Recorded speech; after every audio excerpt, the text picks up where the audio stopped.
Hər vaxtınız xeyir olsun əziz müəllimlər və şagirdlər. Bugün sizə qədim Yunanıstan haqqında məlumat verəcəm. Deməli, dərslərimizə qoşulmaq üçün, mənimlə əlaqə yaratmaq üçün 055 351 3052 nömrəsi əlaqə saxlaya bilərsiniz və yanvar qruplarımız başlayıbdır. Dəstək üçün isə kanala abunə olun və like eləməyi unutmayın. Deməli, başlayırıq dərslərimizdən. Qədim Yunanistan yerləşir, ümumiyyətlə, gəlin görək, özü harada yerləşir, yoldaşlar? Qədim Yunanistan özü yerləşir Avropada. Bu gördüyünüz ərazi Qədim Yunanistan ərazisidir, yoldaşlarım. Qədim Yunanistanın özü Avropada, Balkan yarımadasının cənubunda yerləşir. Biz deyirik ki, əsasən 3 dənə dənizimiz var. Egey, İyon və Aralıq dənizi. Və bu dənizlərdə əsasən biz deyirik ki, 3 dənə deməli hissəyə bölünür təbiət cəhətdən, təbiətinə görə. Bunlar deməli Şimali Yunanistandır, yoldaşlar. Bunlar Cənubi Yunanistandır, bir də Orta Yunanistandır. Belə deyirik. Şimali ilə Cənubu, bu şimalla Cənubu birləşdirir Fermopil. Yəni bir-birinin ayrı, daha doğrusu Fermopil. Bu gördüyünüz Orta Yunanistanda Attika vilayəti yerləşir.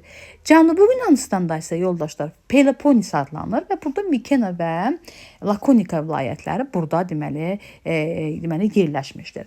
Ümumiyyətlə gəlin belə deyək də, ilk sinifli cəmiyyət, Avropada ilk sinifli cəmiyyət olmuşdur Krit adasında və Krit adası deməli təxminən bu ərazini siz götürəcəksiniz və burada eramızdan əvvəl 3-cü minillikdə ilk dəfə olaraq yaranmışdır sinifli cəmiyyət və Avropada ilk dövlət yaranmışdır. Qısa deyəcəm, onun özünün yazısı olmuşdur, möhtəşəm saraylar inşa olunmuşdur, Misir, Finikiya və Babil əlaqələri olmuşdur və daha çox şərq mədəniyyətinin təsirinə məruz qalmışdır.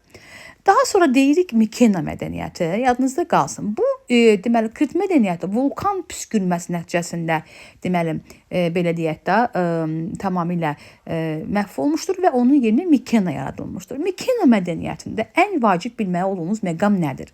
Deyirik varlı adlı sanlı adamların evləri var idi burada. Akropolda. Akropolun mənası hündür şəhər deməkdir, yuxarı şəhər deməkdir. Akropolun ətrafında sənətkarların evləri var idi. Belə deyirik müəllimlər, eramızdan əvvəl Axey tayfalar tərəfindən yaradılmışdır 2-ci minillikdə və Krit mədəniyyətindən bir çox şeyləri öyrənmişdilər. Yadınızda belə qalar da böyük ehtimalla. Və biz deyirik ki, Sərdabilər dəfn olunmuşdur və üzərlərində qızıl maska taxılırdı. Aydındır bu hissə. Və əsasən biz deyirik ki, ən son nəşrə əsasən Mikena Akropolunun divarını Təpəgöz qurğuları adlandırırlar. Daha sonra bu tayfaların da varlığına müəllimlər 2-ci minilliyin sonlarında deməli və yaxud da eramızdan əvvəl 12-ci əsrdə Dorilər deməli yəni süquta uğramışlar. Sonra gəlirik, biz dedik axı Şimali Yunanistan, Cənubi Yunanistan, Şimali, Cənubi və Orta Yunanistana, düzdürmü? İndi gəlirik həmin bu Yunanistan ərazisində yaranmış olan şəhər dövlətlərinə. Biz dedik ki, müəllimlər, belə yadda saxlayırıq. Yunanistanda eramızdan əvvəl 8-ci əsrdə mövcud olmuşdur şəhər dövlətləri və biz bunu Şumerlə bağlayırıq. Deməli yazın nə saxlasın müəllimlər? Deyirik Akropol, yuxarı şəhər. Deyirik Agora, yadınızda qalsın. Deyirik Agora, bazar meydanı. Deyirik Amfora, Gilqablar. Bax, bunlar yadınızda qalır. Deyirik Orta Yunanistanda yerləşib Afina şəhəri, Cənubi Yunanistanda Sparta və Korinf, Egey dənizi adalarında isə burada bunu görürük yoldaşlar. Deməli Milet, düzdürmü? Milet, Rodos, Efes kimi şəhər dövlətlərini yadımıza salırıq. Əhali iki hissəyə bölünürdü. Afinada əhali deməli demoslara bölünürdü, varlı təbəqəyə bölünürdü. Afinada ən çox varlılar, yəni yaşayırdılar Akropolda, daha çox siyasi üstünlüyə malik idi və belə deyək də iri torpaq mülkiyyətçisi idi. Yadınızda nəyi saxlasınız müəllimlər? Deməli 7-ci əsrdə hansı hadisələrin olmasını, deməli 7-ci əsr yazırsınız və qeyd edirsiniz. 7-ci əsrdə nə olmuşdu müəllimlər? Deməli, gümüş pul 7-ci əsrdə deyirsiniz ki, oliqarxiya sistemi yaranmışdır. 7-ci əsrdə deyirsiniz ki, drakon qanunları, düzdürmü? Bunlar hamısı 7-ci əsrdədir. Bax, yadınızda qalsın, Afina ilə Spartan oxşar cəhəti kimi mütləq yoldaşlar götürürsünüz nəyi? Bunların deməli oliqarx sistemin olması. Bir şeyi belə qadda saxlayın. Testdə bəzən çaşırlar nədə? Bir ağsaqqallar şurası düşünün, bir xalq yığıncağı düşünün. Ağsaqqallar şurası deyiriksə, ən mühüm adamlar, adlı sanlı təbəqələr, xalq yığıncağı nisbətən daha, yəni onun seçimi daha az idi, yəni səlahiyyətlər daha az idi. Bir də yadın nənə saxlayın. Ağsaqqallar deyəndə, deməli 7-ci əsr, 7-ci əsr həmişə götürün yoldaşlar. Xalq yığıncağı deyikdə 6-cı əsrin sonunda, yəni eradan əvvəl, hamısını eradan əvvəl götürürsə əlbəttə ki. Drakon qanunu varsa 7-ci əsrdə, yəni 621-ci ildə quldarların mənafe müdafiə olunurdu. Ən kiçik səhvə belə görə ölüm hökmü verirdilər. Aha. Sonra gəlirik nəyə? Əsas məsələlərdən birinə. 594-də salon islahatları. Deməli müəllimlər, salon islahatlarında temoslar, yəni aşağı təbəqələr konkret tələbləri vardı. Onlar nə deyir? Deyirdi ki, bizim borcumuz ləğv olunsun. Bizə də torpaq verilsin və biz də insan olaraq, təbəqə olaraq, əhali olaraq Afina idarəsində iştirak edək. Onların burada bir məhdud cəhət var idi və bir də müsbət cəhət var idi. Müsbət cəhətlərini bilirik daha. Borc külənin ləğv olunmasını, qul edilən Afinalar azad olundu və gələcəkdə qul edilmək olmadı və taxıl və digər zəruri məhsulların ixracı qadağan olundu və s.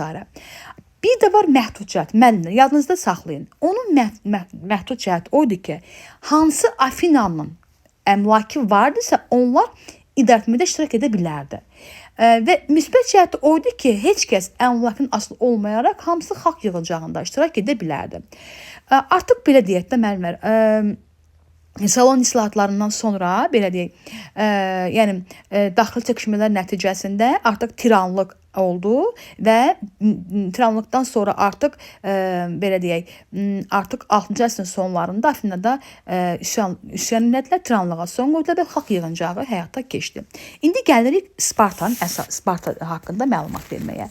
Yadınızda belə saxlayın. Spartalılar bayaq dedim, 2-ci minillikdə əsası qoymuşdu. Doru tayfalarından Lakonika vilayətini işğal ediblər müəllimlər və deməli belə deyək, onlar oliqarxiya sisteminə əsaslanırdılar və 8-ci əsrdə Afina ilə təxminən deməli eyni vaxtda yaranmışdı. Burada iki hökmdar idarə edirdi və ağsaqqallar qərarı hazırlayırdı. Xalq yığıncağı onu təsdiq edir. Yadınızda belə saxlayın. Sonra nəyi yadınıza salın? Nəyi qadağan edirdilər? Hərbi işdən başqa heç nə görə bilmirdilər. Ədəbiyyatı, fəlsəfəni öyrənmək qadağan idi və xaricdə getmək qadağan idi. Spartalılar da qul hilotlar adlandı. Yadınızda qalsın. Peloponnesin azad əhalisi Spartalılara vergi verirdi. Demək, burada birinci nüans var. Deyirik ki, Afinalılarla Spartalıların əsas fərqli cəhətlərindən biri odur ki, Spartalılar koloniyaların yaranmasına qarşı idi, amma Afinalılar yaradırlar. Sparta daha çox işğal deməli bunun ən özəyi də belə deyək. Belə. Sonra gəlirik Yunan koloniyalarına məlumat verim qısaca. Yunan koloniyaları o deməkdir ki, 8-ci və 6-cı əsrlərdə Qafqazdan İspaniyaya qədər böyük bir ərazidə onlar öz koloniyalarını salmışlar və bura daha çox kimlər qalırlar?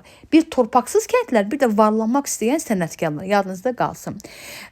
Əsas səbəbi oydu ki, artıq ticarət inkişaf eləmişdi, əhalinin sayı artmışdır və Demos zadəgan arasında bir mübarizə vardı. Yadınızda bunu bu formada deməli saxlayın.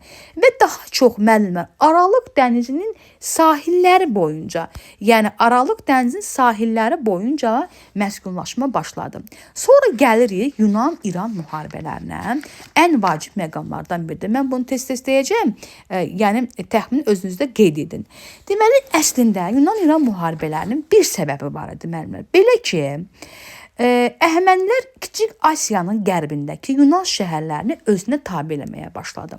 Və burada əhali Yunan şəhərləri, yəni Yunan şəhərləri ona qarşı üsyan elədi və Afinalılar üsyançılara kömək edir. Bunun nəticəsində də artıq deməli 500-cü ildə başlayıbdır bu hissədə və daha sonra artıq döyüşlər olubdur. Yadınızda nəyi saxlayırsınız müəllimlər? Deməli 490, 80 və sonra indi götürüblər bunu 479. 490-cı ildə deyirik ki, Marafon, 480-ci ildə Fermopil və eyni zamanda Salamin döyüşləri. Yalnız Fermopil döyüşündə məğlub olublar, amma qalan 2 döyüşdə qələbə çalıblar.